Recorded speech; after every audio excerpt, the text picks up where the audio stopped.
This is my friend, Matt Wilkie. We go back a lot of years. I can't remember, but long time. We are kindred in a lot of areas. In fact, today, just for the record, I donned, my Johnny There you Cash. go, man. There we go. I got Live at Folsom Prison right up there. There's the vinyl. Yep. First thing I noticed when I dialed in, both Johnny Cash is up there. Truth be known, I have probably 50 Johnny Cash t-shirts. So, I mean, the fact I wore one with you is, but I was mindful of it today. I was mindful. That's great. But I appreciate you coming on. Matt works with Convoy of Hope. They've been, I don't know, partner's an interesting word. Everybody treats differently. We've definitely been friends and collaborated. Absolutely. Things over the years.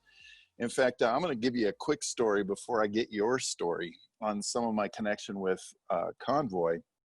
I think I might have told you this, maybe I haven't, but going back, I don't know, it's like going into the mid part of the last decade. So it would have been like 94, 95, 96. We were working with Project Rescue, and we knew God had, we were all in on these things working with human trafficking, right? We were all in. We didn't know what that all meant yet. That's what led us to Southern Asia. We're an adaptable crew, my family and I. And so it wasn't like we weren't so much tied to a location as we knew what was going on with this was something we needed to address and problem solve and had a heart for. And so it just got to a point where we knew God was leading us somewhere else. And there's two people I'm going to talk about right now. One, kind of the miracle story right now, Greg Mundis, at the time, for those of you who don't know, with the organization Matt and I are ministers with, World Missions is a huge thing with our denomination and our movement. And so the head of World Missions, his name's Greg Mundis. At the time when we were in Southern Asia, Greg was in Europe.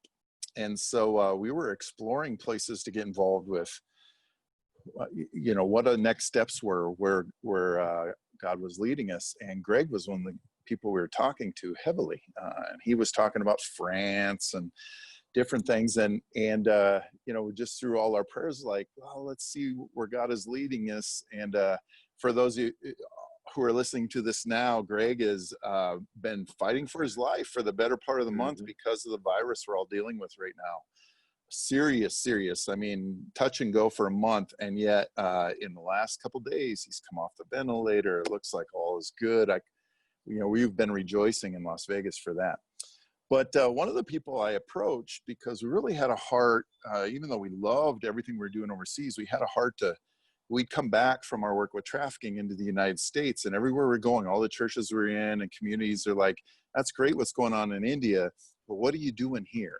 What's going on here? What can we put our hands to here, which we're both, connectors of people to, put their work boots on and get to work. And so I was like, all right, well, let's explore what that looks like. And I got a hold of Hal Donaldson, right? And Hal was very generous with his time. I said, here's what we're feeling. I know when you started Convoy of Hope, you ventured out without a lifeline, really, and I don't know if our movement's ready for what we want to do here in the States. What do you think?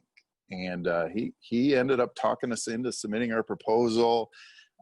Hal's background is as an editor, so I said, I'll submit my proposal if you edit it for me. So he did. So Hal edited it. He said, hey, I think the timing's right, and a story for another day.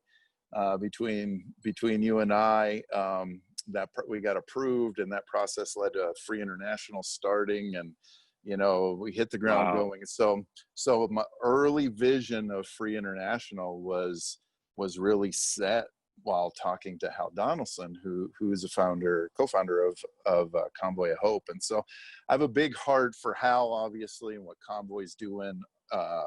In spite of all that, just the incredible work. And that's what I want to expose.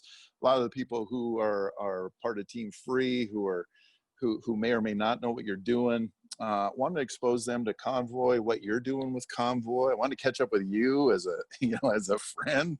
We've interacted a few times the last few weeks. 77s have been doing live concerts. Oh man, it's so good. Michael Rowe.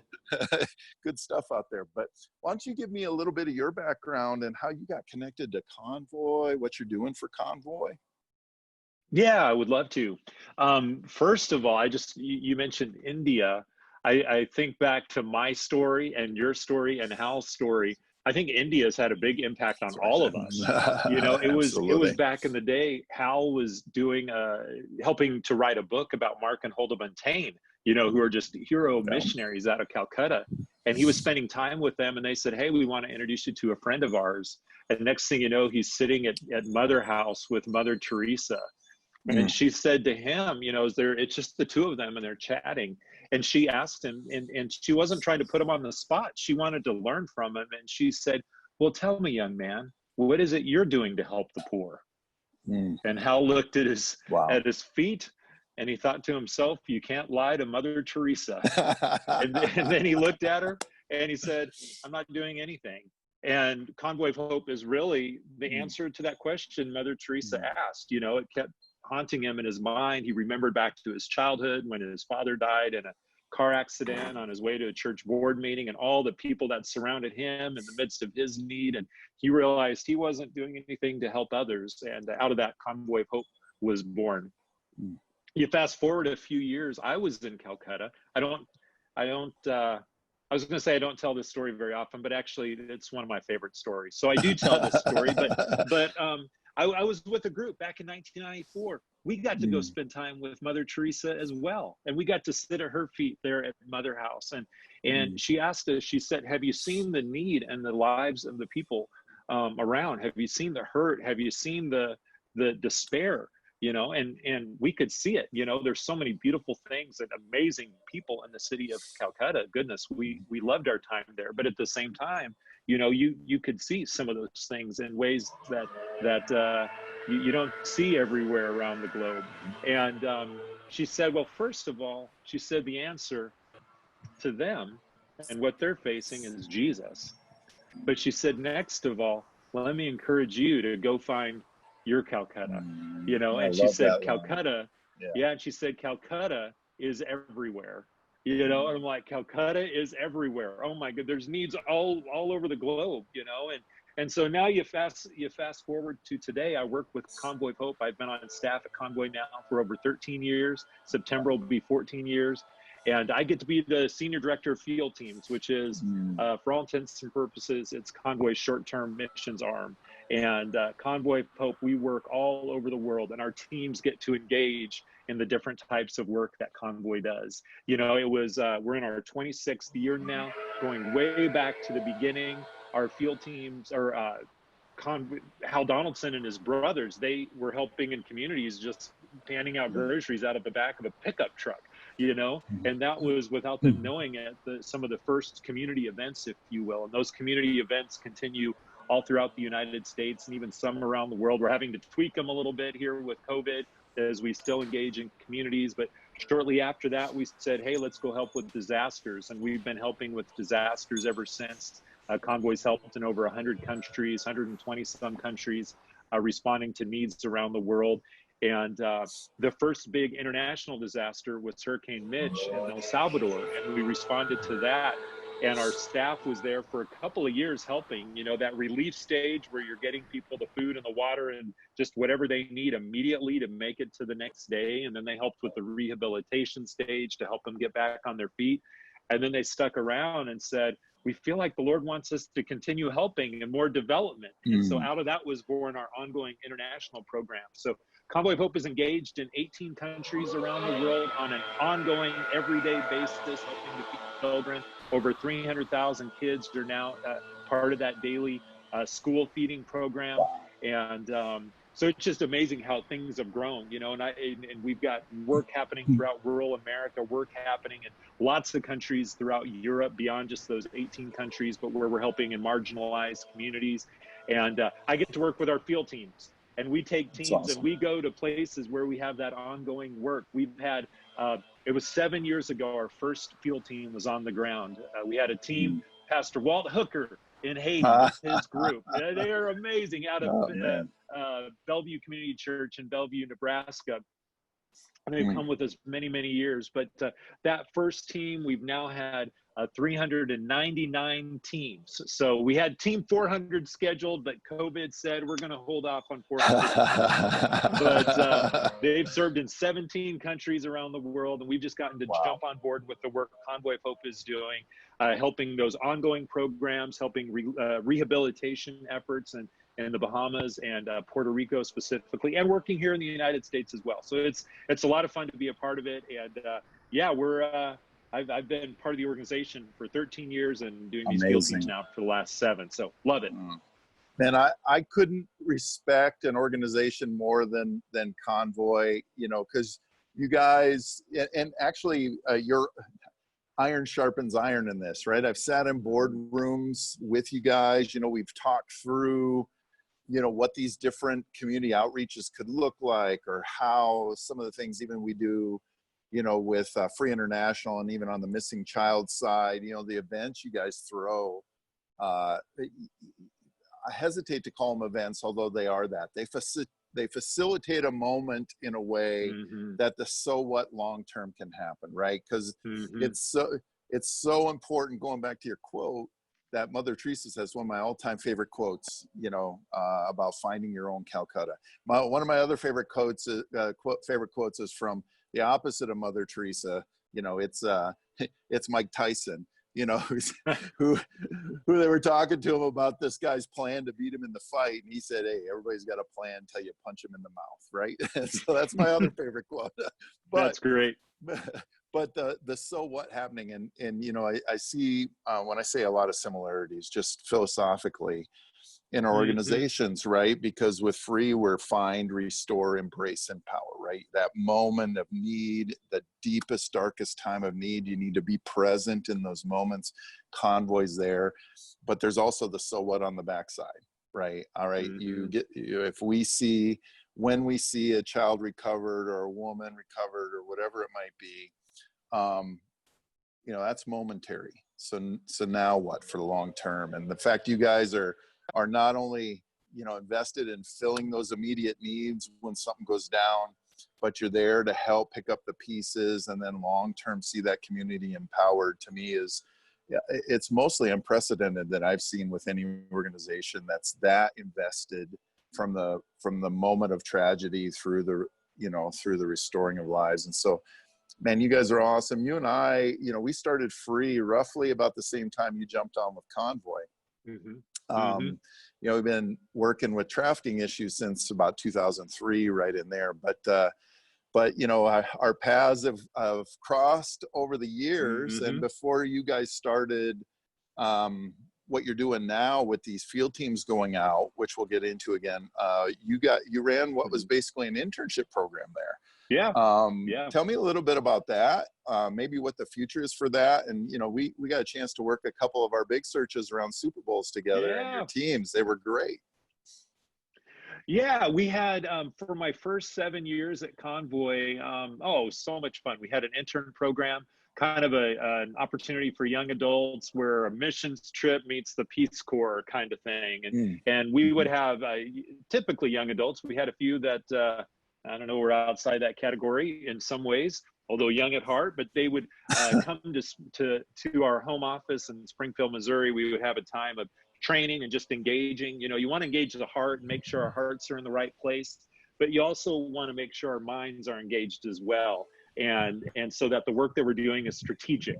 You know, it was midway through the intern program, the book When Helping Hurts came out, you know, and that's just been such a game changer amongst the faith community to make sure that the things we're doing are actually helping in ways that we want them to be. And so we would have a lot of those conversations with the interns, and we want to make sure our hands are set up to just do impacting things, and that those impacting things can continue in lots of different contexts throughout the rest of our lives. But we would spend good time together in training, having those conversations, and then doing some work here in the US and doing work around the world. And that was a special season of life. And I know back in, I don't even remember the years. I'm going to get myself in trouble if I say the years. But one year our teams got to go work with you in Indianapolis, helping during the Super Bowl. And then another year, it was terrifying. I drove the convoy van down to Dallas in the middle of a snowstorm in Dallas around the Super Bowl.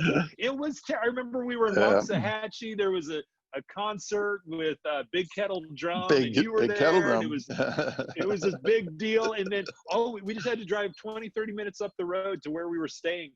It was a whiteout, and the vans just going everywhere. We had a free place to stay, but we pulled over at a La Quinta, and everybody just crashed. We just rented a couple rooms, and it was a wild, fun time. But that week, as we worked with you and Free International, and just the Free International team that was there, Brandon Cox was with us, and it was just a really, really special week to go out and help advocate on behalf of people who are in rough situations and need some witness. I like that word, witness, WITHNESS, of some people from the Free team and your partners and everything. So that was a really, really special time to be able to serve alongside Free International. So that was a great time. The logistics of that intern program aren't working right now, so we put that on a hiatus. I don't know if it's going to come back or not, but I'm, we're now doing these short-term field teams that we talked about a little bit. But that was a special time working with you. Well, I loved it. That Dallas Super Bowl was crazy, like you said. I remember, one of the things I remember most about that Super Bowl was everything shut down. Everything, even the airport was shut down. Big ice storms. Nothing was moving. The only thing that was open, no matter where we went for a couple nights, and during that whole outreach, was the Waffle House. The only places we could get into and eat. So we ate the Waffle House pretty much breakfast, lunch, and supper for about 3 days there while everything was shut down. Oh, I know. Yeah, it was Dallas and a snowstorm. They just don't go together very well, Michigan people could say they don't know how to drive down there in Dallas, which is true, but they also don't know how to clean the roads, and they don't know how to get the roads graded and everything. So I think even Michigan people might have had trouble driving during that snowstorm. It was slick. It was slick. It was slick. Yeah. Well, I like the direction you guys have gone with your programs. I mean, everybody wants to get involved, right? Everybody, we get call after call, and we have teams that come into Vegas. We do our big searches, around the country. We really try to do kind of a both and, even with the teams that come work in Vegas with all that we're doing, working with vulnerable, exploited, trafficked people. But, that kind of stuff happens everywhere. Like, you go back to your own Calcutta. So our desire has always been, hey, we want to inform you, make you competent at this work, kind of like even what you were talking about, so that even in our desire to help, we're not causing more problem. Nobody wants to, but if we go in just with zeal and ignorance, we got issues, right? And so the fact that you have these teams going in these different areas to be able to work with boots is so important. And then the same way, when we go back to our towns and our cities that we're all from, whether that's Nebraska, North Dakota, wherever it might be, California, that we now recognize this need that we went to help as it sits on our own doorstep. And I think you guys have been really strong at that.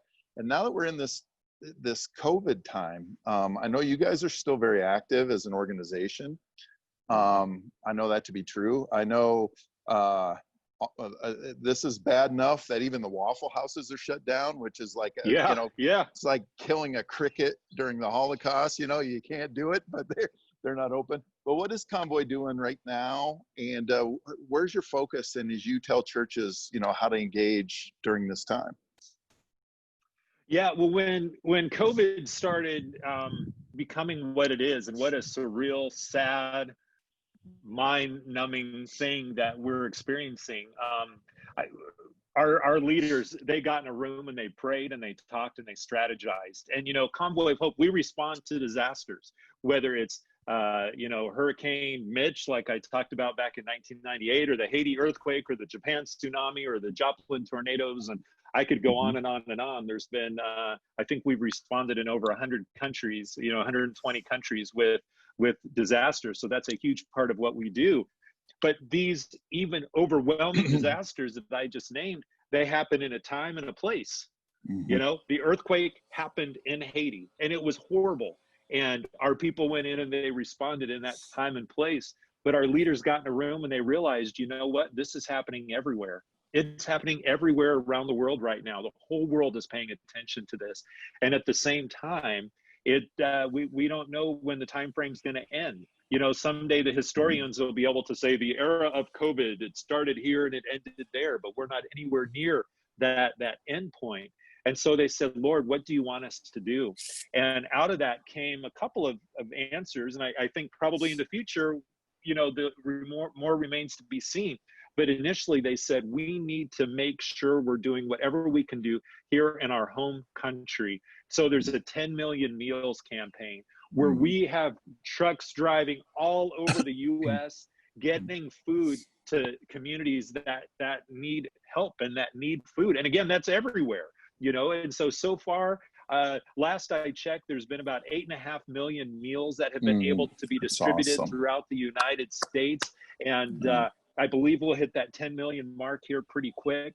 Well over 300 churches have been able to be recipients of that food to then, serve their communities. That's awesome. To try to just be the hands and feet of the one who loves us all so much, Jesus, to be able to help. And so that's a huge part of what we're doing in the U.S. And I envision, I think when we hit 10 million meals, I'm pretty sure our guys aren't going to say, okay, we're done. Let's shut the trucks down. Lock the warehouse. We're done here. I'm sure things are just going to continue because we're living in a country that is just facing need and people are desperate. And at the same time, I mentioned we have offices, we have a footprint in 18 countries where there is ongoing everyday work happening. We're typically feeding 300,000 school children every school day. Well, schools are out of session, and so in each one of those countries, it looks a little bit different as our national leaders work with their partners, our partners throughout the country, pastors and school leaders and leaders of other organizations and things, as they're all working together. But you know what? We're working very hard and able to impact a very high percentage of those children that are in the feeding program. Our commitment to them isn't taking a hiatus in the midst of all this. So whether it be food distribution through certain points of distribution around those countries, whether they're delivering meals, to various homes, whether school leaders are taking the food out, there's lots of different things that are happening around the world as we just continue with our commitment to feed those children and their families and people even beyond that, where we have opportunity to do so. And so the need hasn't slowed down bit. That's for sure. It's picked up, but the engagement has picked up along with it. No, that's awesome. I'm going to close our time off. I know you got other things going, and I just want to expose Convoy, if they hadn't known about you already, to the free world. As far as I have seen in my life, I haven't seen a more legit organization, not only meeting that immediate need, but empowering the local to make an impact among vulnerable people. You guys annually are doing events here in Las Vegas that we work at and serve at, and, help identify missing kids at, and other things going on around those events. And thank you, Matt, for all you're doing. Thanks to the whole team over there around the world. And I want people to know, I mean, you and I beforehand were talking about the difficulty of engaging individual volunteers, but at a level where you have teams going in and serving, and we'll put the information up on the screen here, different times, how people can connect with Convoy, how they can give to Convoy, how they can bring a team to serve with you. But you lead those teams that go into these different areas. I know right now that's a little on hiatus, but when things get rolling again, how can people make contact with you? Yeah, that's a great question. Let me back up and share a quick story or two that I think can speak to your question. We have teams that have been planning to serve with us this summer on their field team trip. You know, my friend, Pastor Steve from Journey Church in Newark, Delaware, they were going to head to Tanzania. You know, my friend, Pastor Ryan, who's on staff at a church in Germantown, Wisconsin, and Pastor Aaron, they were going to head to Poland on a field team this year. But COVID hit and their teams aren't going to be able to happen. Well, each of those guys, it worked out, and we're doing our best to help facilitate these types of opportunities with churches around the United States. But each of these churches were able to get some of that food from Convoy of Hope and distribute it in their own communities. Beautiful. You know, so rather than doing a field team to the other side of the world, they're doing a field team right in their own community. And I think the first thing I would encourage is that people who have a hunger to do something, jump in your own community, whether it's with Convoy of Hope or your local church or a partnership there, whatever, food bank, whatever it is, to try to help wherever you are right now, because people aren't able to get on airplanes and go to other places and all of this right now. But when things loosen up and when we're able to get back on those planes or cross state lines or whatever, there'll be opportunities through Convoy of Hope. And overall, you can see what's going on just by visiting convoyofhope.org. There may be places where churches have received food in your community, whatever community that may be, where you can go help them, you know, without going through field teams or whatever. But there are opportunities through our field teams as well. And you can find those opportunities at convoyofhope.org/teams. So opportunities through countries around the world, through communities around the United States to get in and help. Awesome. Well, again, as a Matt, team when this is all over.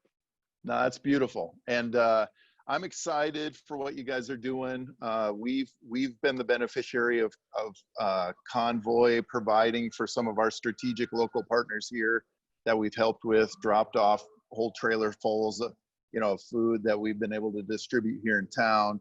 And, you know, that's how this all works, right? I mean, you guys are providing the ability to those who are here 24/7 all the time to make an impact in people's lives. And in the end, you know, that's what Mother Teresa did. She found her Calcutta, dug in, spent her life, whether, you know, whatever was going on with her, she was committed. And that's what Convoy's doing to empower our churches, our not-for-profits, groups like Free. And you know, I want to thank you guys for doing it. I want to thank you for your friendship. I want to thank you for digging in and doing everything you've been doing, man. Well, thank you as well. Thank you for finding your Calcutta, and the impact that you and Free and your team are making is no one knows the stories. Even you don't know all the stories of the ways that Free is making a difference in the lives of people who face things that I can't imagine, and that my 17-year-old daughter who just got home from playing tennis with her cousin, she can't imagine that either. And I'm so thankful that we can't imagine it, but you've jumped in and talk about witness. You and the Free team have just been able to walk with people towards a new life. And it's a beautiful, beautiful thing. And it's been a joy to be your friend all these years. I look forward to years of friendship in the future, and to be able to watch from a distance and sometimes up close, you know, a little bit of what is happening. We're excited about the Oasis home, you know, up the road from our house, and what Brandon and Shayla are doing is just wonderful. I know there's a Free connection there. But thank you, Michael, for your friendship and for what you're doing to help people. It's a big deal. Well, God bless you. My glass is high, lifted your direction. Boom. I'll see you on the next 77th concert. Talk to you later, my brother. Oh, come on now. I love it. Thank you so much. Thank you. Bye-bye.